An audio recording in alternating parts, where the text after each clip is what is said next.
Hello and welcome to Re-enthused. This is just a very quick video. A couple of people have asked me about doing a video on diagnosing issues with machines, which I will do. But I just thought, because something popped up that was relevant, today I got a new machine, an MSX machine, literally the day I'm recording this video. And I want to power it up, but I wanted it to show the first thing you do when you get a machine. Now, the real first thing you do is, if you can avoid using the power supply that came with it, with one that you know works, or a bench power supply, which I've got over here, then do that. But if you can't, like in this case, it's got a proprietary end, so it's not going to be easy to replace with an existing one. I could use my bench power supply, but it does mean opening up the machine. Then what you should do first of all is actually test the voltages on the power supply before you do anything else. Now, if you're lucky, those voltages will actually be written on the label here. This one is even better, in fact. Not only does it show me the voltages, it breaks it down by pin. Now that's fairly less likely to happen, but it's nice and useful because it means that I can orient this with that diagram and know exactly where the pins go. So over here, this little symbol here shows we've got ground, then we've got a DC voltage, and over here an AC voltage. Now, you'll need a multimeter to do this, you'll need to do it properly. And if you look at your multimeter, you should have a thing that shows you voltages. Now, you might have a combined one which auto senses, that's fine, but otherwise you might see these two symbols. So you see on the top one underneath the yellow button, there's kind of a solid line with dotted lines underneath. That dictates DC voltage, and then this wavy line here dictates AC voltage. So make sure you're set to the right thing when you test them. You'll still get a result, and it won't necessarily explode, but it won't be an accurate result. Now, most multimeters, they're probes, so obviously the red one is live, so that will be going in to the pins that have got voltage on them. So either this top one for DC, or this one over here for AC, and this one is ground. And most of them have these little plastic caps that come off to give you a thinner probe, which is perfect.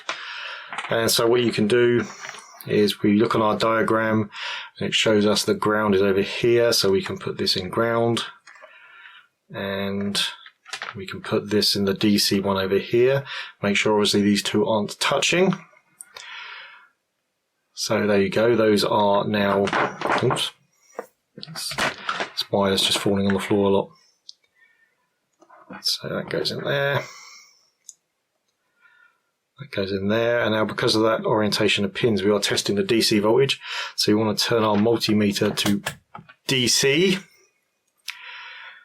and then we can turn on this. Now this won't necessarily show that exact voltage, so that's saying 6 volts.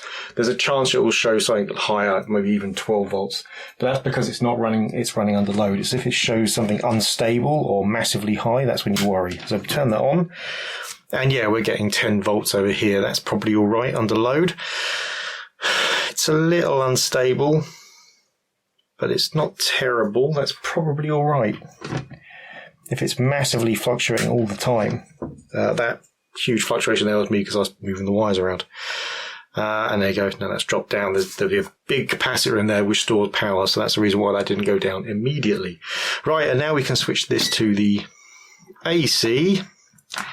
And that's in the pin opposite the ground. So there you go, they're now both firmly in, and we can turn this back on again. And for this we are looking for 16 volts, and that's 18 volts. That's probably fine for it not being under load. So there you go. That's also very, very stable, which is good, although I would expect that more of AC anyway. And that goes straight down, so there's no huge capacitors in line with that one then. So,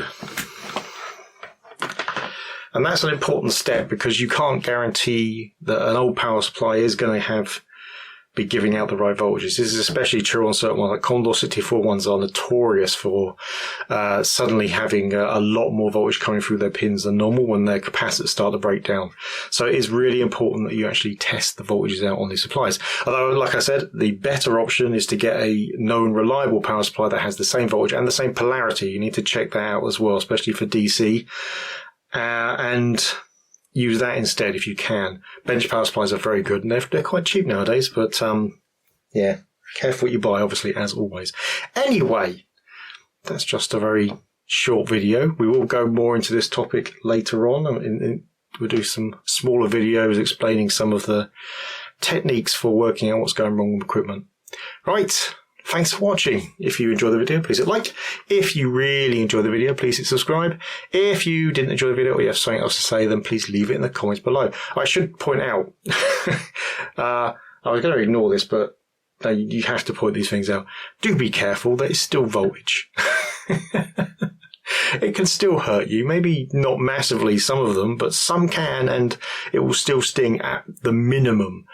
And higher voltages can definitely do you harm, especially if you have a heart condition. So do be careful when you're doing this. Don't turn this on until you know that you've got the probes in place and you're not going to have to move them. And if you have to move them, turn it off and then do it. And also wait for the capacitors to discharge. Anyway, see you next time.